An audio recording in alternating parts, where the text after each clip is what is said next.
Os anjos caídos, como eles perderam a autorização de Deus para circular no universo livremente, eles estão meio em liberdade condicional, eles precisam usar alguns macetes para conseguir transitar. Esses macetes seriam algumas dessas naves, as naves mais cascudas. Só que dentro dessa tese, eles criaram uns office boyzinhos. Como é que eles fizeram esses office boys? Essas formigas operárias, né? Pegaram o DNA de ser humano, misturaram com o DNA de bicho e criaram os office boyzinhos, que são esses alienígenas baixinho cabeçudo. Você já parou para pensar? E se grande parte dos seres que chamamos de aliens não forem apenas criaturas de outros planetas? E se, na verdade, eles forem os mesmos anjos caídos, os mesmos seres expulsos das moradas celestiais, agora disfarçados em uma nova missão? Desde tempos antigos, o mundo espiritual nos alerta sobre os enganos que os anjos caídos podem trazer. As mentiras disfarçadas em verdades sedutoras que buscam minar a mensagem de Cristo. Esses seres aparecem de formas enigmáticas, em naves que desafiam nossas leis físicas, com conhecimentos que vão além da ciência humana.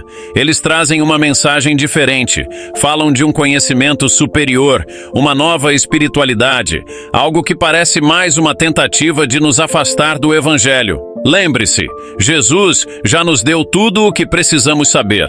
Mas, quando esses seres oferecem uma nova esperança, uma nova forma de iluminação, estariam realmente nos conduzindo à verdade ou ao engano? Hoje, Daniel Lopes mergulhará fundo nesse mistério.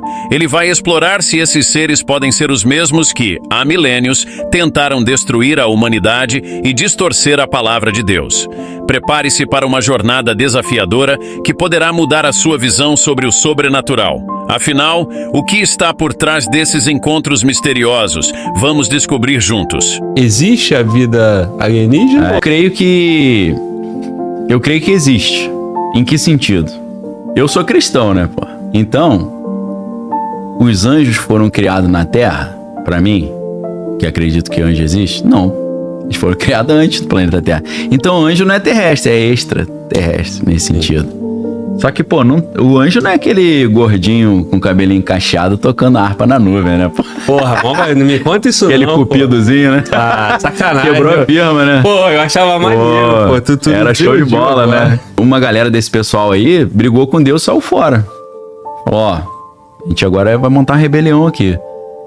Só que essa galera, eles, supostamente, eles não têm essa liberdade de ir pra onde eles querem a qualquer momento.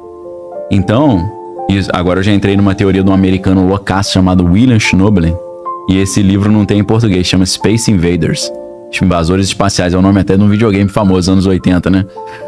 Ele diz que os anjos caídos, como eles perderam a autorização de Deus para circular no universo livremente, eles estão meio em liberdade condicional, eles precisam usar alguns macetes para conseguir transitar. Esses macetes seriam algumas dessas naves, as naves mais cascudas. Só que dentro dessa tese, eles criaram uns office boyzinhos. Como é que eles fizeram esses office boys? Essas formigas operárias, né? Pegaram o DNA de ser humano, misturaram com o DNA de bicho e criaram os office boyzinhos, que são esses alienígenas baixinho cabeçudo. Enquanto esses anjos caídos são seres espirituais, mas que podem, dependendo do caso, se materializar, seriam o que os ufólogos chamam de alienígena nórdico. O nórdico são os louros altos, bonitos e tal. Aí esses seriam os top, né? Mas ele tem os peões deles ali, que são os cabeçudinhos. Que é a maioria, né? É, os que fazem o serviço de ir na casa dos outros. O Boaventura contou pra gente que acho que é em torno de 70%, 80% são dessas são os cabeçudinhos. Né? Aí, estão passando por aqui agora. Então, esses cabeçudinhos são, teoricamente, seriam seres físicos mesmo. Dá pra dar umas porradas nele. Dá pra dar tiro, paulada, entendeu? Os espirituais seriam um negócio mais complicado. É uma briga espiritual, né? Não dá pra dar tiro num bicho desse. Então, assim, eu acredito que muitas dessas coisas que a gente fala de alienígena, os que eu creio que existem, ou são seres que esses anjos criaram pra fazer o serviço sujo ali. Isso envolve quase sempre pegar DNA, sangue das pessoas, célula-tronco, célula reprodutiva, para poder replicar, né, esses funcionários aí. Ou são esses anjos que aparecem altos e esbeltos e tal. Então, na minha concepção, eu não tenho, apesar de ser professor universitário e tudo, tenho uma certa defesa da minha reputação, eu não tenho pudor nenhum de falar. Eu creio que alienígena existe, mas pra mim são seres espirituais por um lado, por outro lado são seres que eles fizeram através de engenharia genética, misturando DNA de ser humano com de lagarto, sei lá, de macaco, de outras coisas. E usa esses bichos como teleguiado, vai lá e pega o DNA daquele maluco ali que a gente tá fazendo uma pesquisa aí. E a permissão de Deus? Como é que fica Eu acho a explicação? Deus permite isso, né? Porque aí a gente teria que ir lá no dilúvio. Por que Deus fez o dilúvio? A Bíblia, porque o homem começou a fazer só coisa errada. Não só isso, tem uma outra coisa estranha que acontecia na época do dilúvio. Tinha gigante na terra. E a Bíblia dá ênfase para isso, né? Em Gênesis 6 fala, quando os filhos de Deus viram que as filhas dos homens eram formosas e coabitaram com elas, nasceram os gigantes e os varões de grande renome da antiguidade. E logo depois disso a Bíblia fala que agora meu espírito não contenderá mais com o homem porque ele é carne, o seu pensamento é continuamente mau, então os seus dias serão 120 anos. Então estava acontecendo uma coisa muito estranha ali que alguns interpretam da seguinte forma. Alguns anjos caíram e eles tentaram criar um exército na Terra para dominar o mundo.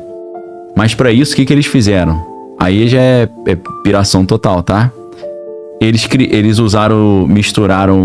manipularam o DNA humano, criaram gigantes e alguns deles se transferiram para dentro desses gigantes para poder funcionar na Terra. Aí você fala, pô, Daniel, é muita viagem. É uma viagem igual do filme Avatar. Quem viu o filme Avatar? No filme Avatar é o contrário, na verdade, né? O filme Avatar, o 1, você entende isso? Aquele Sam Worthington lá, o coronel lá, o capitão, não me lembro qual é a patente. Lembra que ele era cadeirante? Aí, o que eles fizeram? Em vez de ser os alienígenas invadindo a Terra, eram os humanos invadindo o planeta dos alienígenas, é o contrário. E aí, o que eles fizeram? Eles pegaram o DNA dos alienígenas e fizeram um corpo híbrido. Híbrido ser humano alienígena que o cara conseguia pilotar à distância. Só que aí ele virou casaca, né? Ele passou pro time dos alienígenas, que ele achou um alienígena gatinha, né? Falou, pô, vou e aí pegar bota essa alienígena gatinha. Menina, né? Sempre tem uma mulher que vai. Pô, essa alienígena é gatinha, eu vou casar com essa alienígena. Vou ficar por aqui mesmo, né? Porque o cara era cadeirante, ali ele andava, pulava, voava, fazia um monte de coisa. Falou, aqui eu tô. E ainda tinha uma gatinha? Ainda tinha uma gatinha pra ele pegar lá. Faz sentido. Aí ele passou pro outro time, né? Só que aí no final do filme, o que acontece? Pô, ele pra pilotar aquele corpo híbrido, e era híbrido com o DNA dele, com o DNA alienígena, ele dependia de uma máquina, né? Só que aí os caras lá do exército lá americano falaram, não, cara, a gente não vai te liberar mais não. Então, o que eles fizeram? Eles pegaram o corpo do cara, o corpo humano dele, botaram junto com o corpo alienígena híbrido e fizeram um ritual em volta de uma árvore, que eles chamavam de árvore da vida, que tem tudo a ver com a Bíblia e com a Cabalá, né? Isso aí que é interessante, aí entra um misticismo judaico. E eles conseguem fazer a transferência da consciência dele, ou da alma, do corpo dele físico cadeirante pro corpo pleno híbrido alienígena, né? Então teria sido isso que a gente vê no filme Avatar, só que em vez do ser humano passando por um corpo híbrido alienígena, seria um anjo descendo por um corpo híbrido, né? Com a permissão. Só que aí o que Deus fez? Pegou esses gigantes e limou todo mundo com o dilúvio, afogou geral. Entendeu? O dilúvio teria sido pra matar essa galera. E porque eles não só estavam mexendo no DNA humano, eles estavam mexendo no DNA dos animais e das plantas também. Esse detalhe tá no livro de Enoque, não tá na Bíblia. Mas na Bíblia você consegue entender um pouco isso. Que eles estavam fabricando seres híbridos. Aí você fala, cara, como é que pode um anjo engravidar uma mulher? E anjo tem espermatozoide, tem órgão reprodutivo. A Bíblia diz que no céu ninguém casa nem se dá em casamento. Como é que é isso? Aí, cara, entra um negócio aí a gente subiu de nível na insanidade aí, tá? Deixa eu só fazer uma observação aqui, cara. O chat é genial. Alguém falou assim, ainda bem que ele avisou que era uma piração. Claro, porque pô. se ele não fala, meu irmão... Eu ia achar que ele ia chamar carrocinha, né? E agora tu me alerta que vai subir o nível? Subir o nível da piração. Queremos ouvir. Então... Quando você estuda as sociedades antigas, um dos principais cultos que eles faziam, e teoricamente fazem ainda hoje, são os cultos de fertilidade. Por quê? O que o cara pedia pros deuses? Pô, torne a minha horta fértil, pô, né? A minha horta é a minha esposa. Por quê? Se eu não tiver a minha plantação fértil, eu vou morrer de fome. E se minha esposa não tiver filho, não vou ter funcionário pra minha fazenda aqui, pô. Então eu preciso de peão pra trabalhar e comida pra comer. Então eles pediam pros deuses chuva e fertilidade, entendeu? Aí entra aqueles símbolos todos da fertilidade. Por exemplo, a pinha. A pinha é um símbolo importante de fertilidade. Você vê aquelas casas que tem uma pinha em cima assim, né? Tem a pinha no muro, no portão. É o quê? Os caras estão, poxa, como se fosse uma ferradura ali pedindo fertilidade, né? Uma simpatia, um amuleto. Outro símbolo de fertilidade, o ovo. E aí entra a questão do... Não só o ovo, né? Mas o coelho também. Porque o coelho é um roedor, ele se reproduz pra caramba, né? Coelho, preá, porquinho da Índia. Isso aí tem filho pra caramba, né? Então muito fértil. Então o coelho, símbolo de fertilidade. O ovo também, a pinha. Você vê todos esses símbolos em Roma, né? Nos templos antigos. E você vê isso naquela revista que tem um coelhinho na Playboy, que tem um símbolo coelhinho. Por que é? Porque o coelhinho é fértil pra caramba, né? Por causa disso.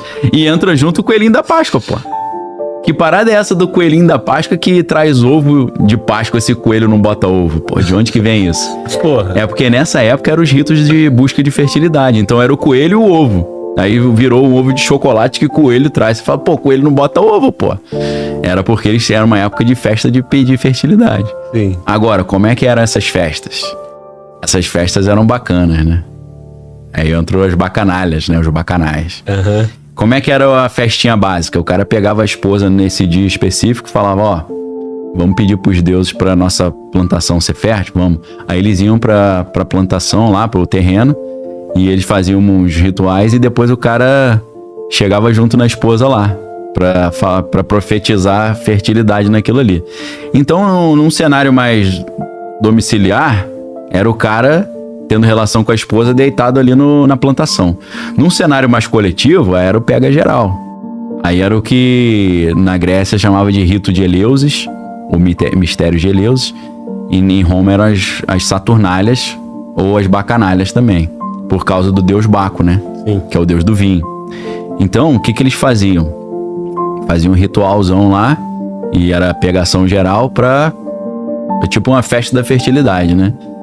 Agora, isso é o que o livro de história vai dizer. O que as sociedades secretas dizem é que era mais do que isso. O que eles dizem é que nessas festas, em épocas específicas do ano, tinha que ser numa época específica, no horário específico, com a roupa específica, com os símbolos específicos, uma alimentação certa, aromas certos, ervas certas, era bem complexo. Apareciam seres espirituais, chamados súcubos e íncubos. Súcubo é o que suga, íncubo é o que insemina. Então o que acontecia? Aparecia um ser espiritual em forma de mulher, que era o súcubus, que vai sugar, e o cara mandava ver ali, e o ser espiritual sugava, pegava o espermatozoide do cara, sugava. E aí depois esse ser espiritual assumia uma forma masculina e inseminava a mulher. Sabe aqueles sonhos de poluição noturna? O cara sonha que tá tendo relação e ele ejacula? É como se o cara... né? Mano, bota igual covarde que joga camelô. Não aconteceu isso com ele nunca, não, mano. Não aconteceu isso com ele nunca, não. Ele não tá entendendo o que a gente tá falando. É. Sabe essa parada que você... Cara, era um sonho. Mas você finalizou o serviço ali. É como se fosse isso. O ser espiritual te induz a achar que você tá na relação só pra pegar o teu espermatozoide. E aí, depois toda vez que aconteceu isso, então alguém levou... Não, acho que não.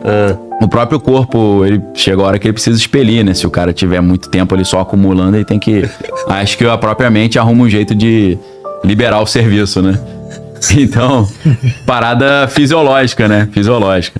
Agora, depois isso tudo nessas lendas aí depois ele vai na forma de um homem. Primeiro na forma de uma mulher ele pega, depois na forma de um homem ele insemina.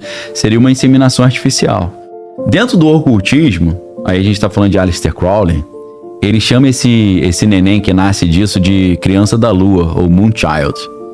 Porque essa criança nasce diferente. É uma criança geneticamente modificada, porque esses seres mexeram no DNA e fizeram com que essa pessoa tivesse uma capacidade espiritual maior de ter contato com o sobrenatural. Então eles fabricariam um exército de paranormais geneticamente modificados para trabalhar para um propósito de dominar o mundo, entendeu? E é nessa teoria que surgem as lendas dos semideuses, pô, de Hércules, até o Aquiles mesmo, né? Eles eram considerados filhos dos deuses. Porque você sabe que esses deuses da Grécia, eles eram, pô, os caras caçador, né? Os caras desciam aqui na Terra e pegavam geral, né? Zeus, então, engravidou metade da Grécia, né? E era tudo nesse tipo de lógica. E a ideia era que esses caras fabricados assim eram os reis que comandavam o povo. Você vê o rei Mino, da ilha de Creta, ele era um filho de Zeus, né? Com a Europa. Pra você que não sabe de onde veio o nome Europa, vem daí, né? Europa, o continente, era uma personagem da mitologia grega, era uma mulher bonitona que Zeus pegou, falou, essa é minha. Pescou ali, levou pra ilha deserta, a ilha de Creta, e engravidou ela ali e deu origem ao rei Mino, que era um semideus. Então, segundo a história da Grécia, todos os reis da antiguidade eram semideuses, pô. Foram caras fabricados nesse esquema, entendeu? Então, é muito curioso quando você olha isso. Dizem que esses caras também tinham uma estatura diferenciada, os caras eram gigantes, né, mais fortes e tal. É muito interessante quando você descobre dentro da ufologia como é que é essa dinâmica da abdução alienígena. Não é não? Sim. Qual é a história que os caras contam, as mulheres, né? A mulher tá em casa dormindo, de repente ela acorda, vê um monte de... uns 3 ou 4, 2 em cada lado da cama. E aí ela começa a levitar e é levada pra dentro da nave. Aí dentro da nave ela tá numa mesa assim de experimento. E ela fala, ó, extraíram óvulo meu. É sempre experiências nos órgãos reprodutivos. Aí eles descem a mulher de volta pra cama. E ela acorda e fala, deve ter sido um sonho, né? E aí de repente a mulher começa a ver a barriga crescendo. Fala, pô, o que é isso aqui? Isso é uma gravidez psicológica, né? Sim. Parada dessa. E aí a barriga vai crescendo, mas, pô, eu sou virgem? Pô, como é que eu tô grávida? E aí, quando a barriguinha tá com tipo uma gravidez de 3 meses, ela tem outro sonho desse, que os bichinhos aparecem e levam pra ele, tira o bebê, e o bebê é meio misturado lagarto com gente, e mostram pra ela, ó, seu filho aqui, ó. E aí leva o bebê e deixa ela. Aí você fala, pô, semelhante àquele negócio de festa de fertilidade, né? Será que agora eles estão aparecendo fingindo que é uma parada tecnológica, né? De nave, né? Uhum. Então os ritos de fertilidade da história da Grécia é muito semelhante às abduções alienígenas, onde eles tiram o espermatozoide do cara, depois engravida a mulher, depois tira o bebê, faz uma cesárea lá, que algumas dessas mulheres fazem exame e vê que ela teve uma gravidez que ninguém sabe pra onde foi o bebê. Coisas estranhas pra caramba, né? Então, se você olha isso numa ótica bíblica, você pergunta assim, cara, será que eles estão montando o exército do anticristo pra guerra do Armagedon, a guerra final? Sei lá, às vezes é isso, né, cara? Então aí você tem a fusão da Bíblia com a ufologia, né? Ou pelo menos do Apocalipse com a ufologia, né? E aí eles ficam onde nessa história aí, cara? Estão em outro... Esses caras híbridos aí, os 9 homens teriam todos híbridos, pô. Nessa teoria, o Trump seria um cara híbrido, toda essa galera. O Elon Musk, eles não nasceram de forma normal, não. Foram inseminados. Vieram com habilidades excepcionais, entendeu? Seria essa a teoria. Eles são os enviados dele. São os representantes dos caras. Representantes, os apóstolos dos caras, né? O Eric, o que que o... Ainda bem que eu falei que é piração, né? Não, mas não é a primeira vez que eu escuto, tá? O que o Júlio contou pra gente que o Trump, o Putin e o Elon Musk seriam reptilianos, incluindo a Rainha Elizabeth, que é da família real inglesa. E aí, tu... Então, é isso. De onde vem essa... Conecta com isso? Conecta porque você tem os nórdicos, que são na ufologia, tá? Nas raças de alienígena. Você tem os Greys, que são os cinzentos, que é esse baixinho cabeçudo. Isso. Você tem o nórdico, que é o altão louro. E você tem os reptilianos, pô. Que são lagartos grandes, mas que falam e tal, são inteligentes. Gostou do vídeo? Então se inscreva no canal Parábola do Reino para receber mais vídeos. E deixa o seu gostei para o YouTube divulgar para mais pessoas. E deixem a sua opinião para o vídeo ter mais relevância. Até mais!